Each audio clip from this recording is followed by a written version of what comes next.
J'ai ouvert les yeux ce matin-là. Et la première chose que j'ai vue, c'était le canon d'un pistolet pointé sur ma tempe.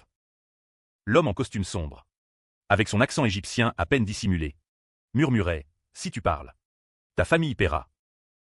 Puis il a disparu, me laissant seul avec le poids d'un secret qui m'avait déjà coûté ma vie. C'était il y a 5 ans, à Paris, dans les bureaux étincelants de la Tour Montparnasse, où je travaillais comme spécialiste en conformité chez Eurocer, une entreprise spécialisée dans les certifications ISO pour des contrats internationaux. Mon nom est Alexandre Duval. Et j'étais l'homme de l'ombre. Celui qui veillait à ce que chaque document, chaque signature, chaque preuve soit impeccable. Notre plus gros projet était une certification pour un contrat de 10 millions de dollars avec une multinationale égyptienne, impliquant des normes environnementales strictes pour des exportations vers l'Union européenne. C'était mon bébé. Mon obsession. J'avais passé des nuits entières à compiler les dossiers, à vérifier les audits, à m'assurer que rien ne clochait. Mais ce jour-là, tout a basculé. Mon patron, Victor Lange, le directeur financier, m'avait convoqué dans son bureau vitré, avec vue sur la Seine scintillante. Il était charismatique. Victor, avec ses costumes taillés sur mesure et son sourire de requin. Nous étions amis. Ou du moins le croyais-je. Il m'avait recruté 10 ans plus tôt. M'avait promu. M'avait même invité à des dîners chez lui à Neuilly-sur-Seine. Alexandre, m'a-t-il dit en fermant la porte. Nous avons un problème. Il a posé un dossier rouge sur la table, le mien. Celui contenant toutes les preuves de conformité pour la certification. Les auditeurs arrivent demain. Et il y a des irrégularités. Des paiements non déclarés. Défauts en écriture. Si ça sort, on perd tout. J'ai senti mon estomac se nouer. J'avais découvert ces anomalies moi-même.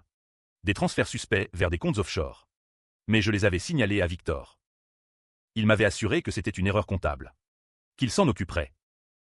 Maintenant, il me regardait avec des yeux froids. Comme si j'étais le coupable. Tu as signé ces documents, Alexandre. C'est ton nom partout. C'était faux. Ou du moins, je le croyais. Mais en ouvrant le dossier, j'ai vu des signatures imitées. Des dates altérées. Il m'avait piégé. Pourquoi? Ai-je balbutié. Il a ri doucement. Pour survivre. L'Égypte paie bien pour fermer les yeux sur certaines normes.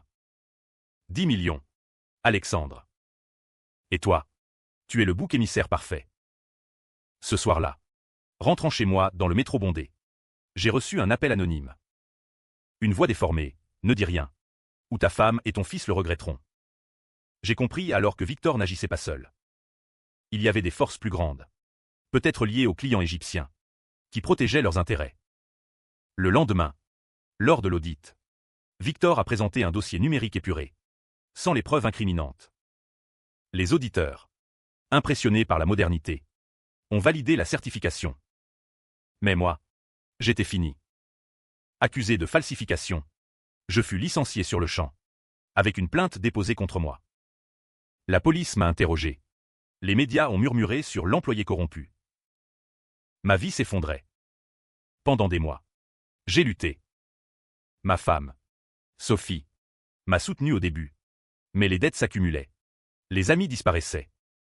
Mon fils, Lucas, 12 ans, me regardait avec des yeux pleins de questions. J'ai cherché du travail. Mais mon nom était sali. Victor, lui, prospérait. Promu PDG. Il paradait dans les soirées du 16e arrondissement. Avec sa nouvelle maîtresse. Une avocate influente. J'ai découvert plus tard qu'il avait détourné une partie des fonds pour lui-même. Achetant une villa sur la Côte d'Azur. La trahison était totale. Un soir, fouillant dans mes vieux disques durs, j'ai retrouvé une copie cachée des documents originaux. J'avais tout sauvegardé.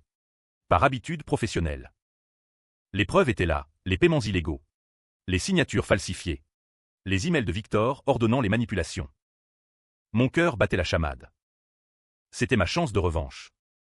Mais qu'y croire, la justice française était lente. Et Victor avait des connexions. J'ai décidé de jouer solo. De monter un plan. J'ai contacté un journaliste du Monde. Anonymement. Envoyant des bribes. Les articles ont commencé à sortir. Scandale chez Eurocer, des certifications bidons. Victor a panique. Il m'a appelé. La voix tremblante. Alexandre. Arrête ça. On peut s'arranger. Mais je n'arrêtais pas. J'ai infiltré les serveurs de l'entreprise, un ami hacker m'avait aidé, et trouvé plus, des liens avec des officiels égyptiens. Des pots de vin. La pression montait. Puis est venu l'homme au pistolet. Cette nuit-là. Il n'était pas venu me tuer. Même avertir. Victor avait des alliés dangereux. Pourtant, je n'ai pas reculé. J'ai rassemblé tout dans un dossier numérique sécurisé. Prêt à le diffuser. Mais le doute s'insinuait. Était-ce de la vengeance ou de la justice? En détruisant Victor, je risquais de faire tomber l'entreprise. Des emplois perdus. Des familles ruinées. Sophie me suppliait, pense à Lucas. Mais la rage bouillonnait. J'avais gâté ma carrière pour lui. Porter son crime. Les semaines suivantes furent un tourbillon de paranoïa. Je changeais de café chaque jour. Évitant les rues familières de Paris. J'habitais maintenant un petit appartement dans le 20e arrondissement. Loin de notre ancien foyer bourgeois. Sophie avait demandé le divorce. Emmenant Lucas. Tu es obsédé. Alexandre. Ça nous détruit. Ces mots me hantaient. Mais la trahison de Victor était plus profonde. J'avais découvert qu'il avait non seulement falsifié les documents, mais aussi témoigné contre moi lors de l'enquête interne, jurant que j'avais agi seul pour un gain personnel. Un après-midi pluvieux. Je rencontrai Claire. Une ancienne collègue. Elle était nerveuse. Jetant des regards par-dessus son épaule au café de la place de la République. « Victor sait que c'est toi. » murmura-t-elle. Il a engagé un détective. Et il y a pire, il a effacé les traces numériques. Les serveurs ont été purgés. Mon sang se glaça. Victor, toujours un pas devant, avait supprimé les preuves originales. Mais j'avais mes copies. Pourquoi me dis-tu ça? Demandai-je. Elle hésita. Parce que j'étais impliqué. Il m'a forcé à signer des faux. J'ai peur maintenant. Claire devint mon allié improbable. Elle me fournit des accès internes. Des emails cachés. Ensemble, nous reconstituions le puzzle. Le contrat de 10 millions n'était qu'un façade pour un réseau plus vaste, des certifications frauduleuses pour des entreprises liées au gouvernement égyptien, ignorant des normes sur la pollution et les droits humains. Victor était le pivot, recevant des commissions grasses. Mais pourquoi m'avait-il choisi comme bouc émissaire? La réponse vint d'un email vieux de 3 ans. J'avais refusé de signer un document suspect, menaçant de le signaler. Victor m'avait vu comme une menace. La tension montait. J'avais des insomnies, imaginant des ombres dans les rues. Un soir, rentrant tard, je trouvai ma porte forcée. L'appartement était sens dessus-dessous, mais le USB caché dans un faux plafond était intact. Il cherchait, mais pas assez bien. J'appelai Claire, ils sont venus. Elle paniqua, fuit. Alexandre. Victor est désespéré. Il parle de te faire taire définitivement. Au lieu de fuir, je contre-attaquai. J'organisai une rencontre avec un procureur, via un contact anonyme. Mais Victor l'a pris. Il m'envoya un message, pense à ton fils. Mon cœur s'arrêta. Lucas était en danger, je courus à l'école. Mais il était sain et sauf. C'était un bluff, mais efficace. La peur me rongeait. Était-ce ça? La vengeance? Une spirale de terreur? Pourtant. Je persistéis. J'envoyai les preuves au procureur. L'enquête officielle s'ouvrit. Victor fut interrogé, niant tout avec son arrogance habituelle. Les médias s'emparèrent de l'affaire, scandale à Eurocer, le PDG accusé de fraude. Les actions chutèrent. Des employés manifestèrent. Certains me voyaient comme un héros. D'autres comme un traître qui détruisait des emplois. Les forums en ligne se divisaient, Duval est un lanceur d'alerte. VS, il cherche la vengeance personnelle. Victor contre-attaqua en justice, m'accusant de diffamation. Lors de l'audience au palais de justice, il me fixa avec haine. Alexandre était jaloux de mon succès, déclara-t-il. Son avocate, sa maîtresse, présenta des faux témoignages. Mais Claire témoigna pour moi, révélant les pressions. Le juge hésita, mais ordonna une perquisition. Ils trouvèrent des traces dans les serveurs de Victor, ils n'avaient pas tout effacé. La nuit suivante, Victor m'appela. Ivre, tu as gagné cette bataille. Mais pas la guerre. J'ai des amis puissants. J'entendis la peur dans sa voix. Pour la première fois, je me sentis fort. Mais le doute persistait. En détruisant Victor, détruisais-je une partie de moi? Nous avions été amis. Sa trahison venait-elle d'une faiblesse? D'une pression externe? Les jours devinrent des semaines de suspense. L'enquête progressait. Mais lentement. J'errais dans Paris. Des Tuileries à Montmartre. Réfléchissant. Sophie m'appela un soir, Lucas te demande. Arrête avant qu'il ne soit trop tard. Mais il était déjà trop tard. La vengeance m'avait consumé. L'hiver parisien s'installait. Avec son froid mordant et ses nuits interminables. L'enquête avançait. Mais Victor ne tombait pas sans se battre. Il engagea une campagne de désinformation, payant des influenceurs pour me dépeindre comme un employé amer.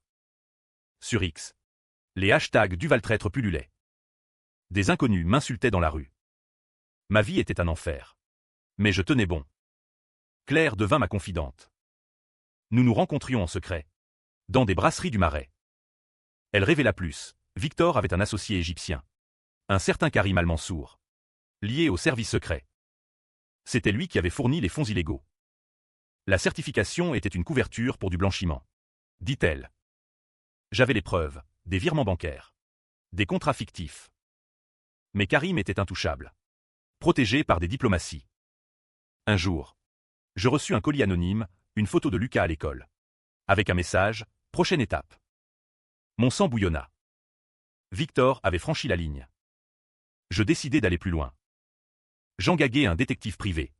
Un ancien flic du 36 quai des Orfèvres. Il fila Victor. Découvrant des rencontres suspectes dans des hôtels de luxe. Une nuit, il photographia Victor avec Karim. Échangeant une mallette. Avec ces nouvelles preuves, je confrontai Victor. Je l'attendis dans son parking souterrain. Quand il arriva, je surgis de l'ombre. C'est fini. Victor. J'ai tout. Il blêmit. Alexandre. Écoute. C'était pas personnel. L'argent. C'était irrésistible. Karim m'a forcé. Pour la première fois. Il avoua. Mais ses yeux trahissaient, il mentait encore. Il tenta de me soudoyer. Prends la moitié. 5 millions. Disparaît. Je refusai. La rage m'envahit. Je le frappai. Une fois. Fort. Il s'effondra. Saignant du nez. Tu paieras pour ça. Grognatait-il. Mais j'avais enregistré la conversation. C'était l'arme ultime. Le lendemain, l'affaire explosa. Le procureur arrêta Victor pour fraude et corruption. Les médias titraient, le PDG de Rosser en garde à vue. Mais Karim disparut. Rentrant en Égypte. L'extradition était impossible. Victor, seul, porta le chapeau. Lors de son interrogatoire, il me dénonça, Duval a tout inventé pour se venger. Les audiences commencèrent au tribunal de grande instance. L'atmosphère était tendue. Avec des journalistes partout. J'étais témoin clé. Face à Victor. Menotté. Je racontais tout, la trahison. Les faux. Comment j'avais gâté le crime à sa place. Son avocate contre-attaqua, M. Duval est motivé par la vengeance. Il a piraté les serveurs. Violé la loi. Le public était divisé. Certains applaudissaient mon courage. D'autres criaient au sabotage. Claire témoigna, corroborant mes dires. Mais Victor l'accusa de mensonge, révélant qu'ils avaient une liaison brève. Elle est amère. Comme Duval. Claire fondit en larmes. Le drame s'épaississait. Était-ce vrai? Elle me jura que non. Mais le doute s'installa. Pendant le procès, je reçus des menaces anonymes. Un soir, ma voiture fut vandalisée. Sophie m'appela. Terrifiée, arrête. Alexandre. Pour Lucas. Mais la vengeance était mon oxygène. Je rêvais de voir Victor en prison. Brisé. Pourtant, un twist surgit. Mon détective découvrit un email. Victor avait protégé quelqu'un d'autre. Qui? Moi-même? Non. C'était Sophie. Elle avait signé un document mineur. Ignorant tout. Victor l'avait utilisé pour me piéger davantage. La trahison touchait ma famille. Furé. Je confrontai Sophie. Elle pleura, c'était innocent. Victor m'a dit que c'était pour t'aider. Mon monde s'écroula. Était-elle complice? La confiance vola en éclats. Le procès culmina avec mon témoignage final. Je révélai tout, y compris le rôle de Sophie. Le juge fronça les sourcils. Victor sourit pour la première fois. Avais-je trop poussé? Le verdict approchait. Et Paris semblait retenir son souffle. Les manifestations devant le tribunal opposaient employés de Rosser. craignant la faillite, à des activistes anticorruption. J'étais au centre. Haï et admiré. La vengeance avait un prix, l'isolement. Victor, en détention provisoire, m'envoya une lettre. Tu crois m'avoir brisé. Mais regarde-toi. Seul. Paranoïaque. Était-ce worth it? Ces mots touchèrent une corde. J'avais perdu Sophie. Distancé Lucas. Ma santé déclinait. Avec des crises d'angoisse. Claire me soutint. Mais nos rencontres devinrent tendues. Et si on arrêtait? Suggéra-t-elle. Mais non. J'avais trouvé une nouvelle preuve, un enregistrement de Karim ordonnant à Victor d'effacer les traces. Je le soumis au juge. Le jour du verdict. La salle était comble. Le juge condamna Victor à 5 ans de prison pour fraude. Soulagement. Mais il ajouta, M. Duval. Vos méthodes étaient illégales. Vous serez poursuivi pour piratage. Choc. La vengeance se retournait contre moi. Victor hurla en sortant, justice. Ses partisans applaudirent. Les miens protestèrent. Les réseaux sociaux explosèrent. Duval est un héros ou un criminel? Le débat faisait rage. Poursuivi. Je me cachai. Claire disparut. Craignant les représailles. Seul. Je réfléchissais. Avais-je été trop loin? La trahison de Victor justifiait-elle ma descente aux enfers? Puis vint le twist. En fouillant les documents saisis, je découvris que Victor n'était pas le cerveau. C'était mon ancien mentor. Le fondateur de Rosser. Retiré en Provence. Il avait orchestré tout pour couvrir ses propres fraudes passées. Victor n'était qu'un pion. Comme moi. Furé. Je le confrontai chez lui. Une villa luxueuse. Il avoua, j'ai protégé l'entreprise. Toi. Tu étais sacrifiable. Il offrit de l'argent pour mon silence. Je refusai. Enregistrant tout. Je diffusai l'enregistrement en ligne. Scandale renouvelé. Le fondateur fut arrêté. Mais Victor, libéré sous caution, se vengea. Il révéla mon rôle dans le piratage, aggravant mes charges. La police m'arrêta. En cellule. Je repensais à tout. La vengeance avait créé un cycle infernal. Sophie vint me voir. Pourquoi? Alexandre, je n'avais pas de réponse. Le procès contre moi commença. J'étais maintenant l'accusé. L'ironie était amère. En prison provisoire. Les murs gris de la santé me renvoyaient mon reflet brisé. J'avais gagné contre Victor. Mais perdu tout. Lucas m'écrivait des lettres pleines de colère. Papa. Pourquoi as-tu détruit notre vie? Sophie refusait de me voir. Claire réapparut comme témoin. Elle défendit mes motivations. Mais admit les illégalités. Le procureur me peignit en vigilante dangereux, la fin ne justifie pas les moyens. Mon avocat plaida la légitime défense morale. Pendant le procès, un nouveau développement, Karim Al-Mansour fut extradé. Grâce à des pressions diplomatiques. Il témoigna contre Victor et le fondateur. Mais m'accusa d'avoir fabriqué des preuves. Mensonge.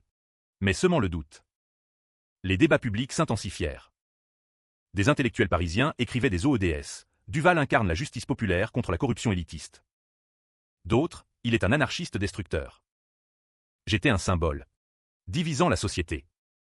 Victor. Depuis sa cellule. Accorda une interview. Alexandre était mon ami. Sa trahison m'a brisé. Hypocrite. Mais certains y crurent. Le verdict tomba, 2 ans avec sursis pour piratage. Mais acquittement pour diffamation. Libre. Mais marqué. Je rentrai à Paris. Anonyme. Euroser fit faillite. Des emplois perdus. Je me sentais coupable. Était-ce ma faute? Puis le twist final approcha. Sophie me contacta. J'ai quelque chose à te dire. Nous nous rencontrâmes au jardin du Luxembourg. Elle avoua, j'ai aidé Victor au début. Pas pour l'argent, mais parce qu'il me faisait chanter. Une vieille erreur de jeunesse. Choc. Ma propre femme. Complice, la rage revint. Mais mêlée de pitié. Pourquoi ne pas m'avoir dit? Elle pleura, j'avais peur. Nous nous embrassâmes. Un pardon fragile. Mais le vrai twist, en enquêtant plus. Je découvris que Lucas n'était pas mon fils biologique. Victor l'avait su. L'utilisant pour me manipuler. Sophie confirma, une liaison brève avec Victor. Des années avant. Le monde s'effondra. La trahison ultime. Était-ce pour ça qu'il m'avait choisi? La révélation me frappa comme un ouragan. Victor n'était pas seulement un traître professionnel, il avait détruit ma famille. Lucas. Que j'avais élevé. Aimé. N'était pas de mon sang. Sophie sanglotait. Je t'aime. Alexandre. C'était une erreur. Mais les mots sonnaient creux. Je confrontais Victor en prison. Via une visite autorisée. Il sourit. Tu sais maintenant. C'était mon cadeau d'adieu. Sa voix était froide. Satisfaite. Pourquoi? Demandai-je. Parce que tu étais trop parfait. Trop droit. Je voulais te briser. Sortant. Je décidai de la fin. Pas de violence. Mais une vengeance subtile. J'écrivis un livre. Anonyme au début, Les ombres de la certification. Il devint best-seller. Exposant tout. Y compris le secret de famille. Les médias s'emparèrent, twist familial dans le scandale Eurosair. Victor. Humilié. Tenta de se suicider en prison. Il survécut. Mais brisé. Le fondateur fut condamné à perpétuité virtuelle. Confiné. Pour moi. La liberté était amère. Sophie et moi nous séparâmes définitivement. Lucas. Apprenant la vérité. Choisit de rester avec moi. Tu es mon père. Peu importe. Un rayon d'espoir. Mais le twist ultime, en relisant les documents. Je réalisais que j'avais moi-même signé un faux. Inconsciemment. Des années avant. Étais-je innocent? Le doute me hantait. L'affaire divisa l'opinion, vengeance justifiée ou cycle destructeur. Je quittai Paris pour la campagne. Cherchant la paix. Mais les ombres persistaient. Fin.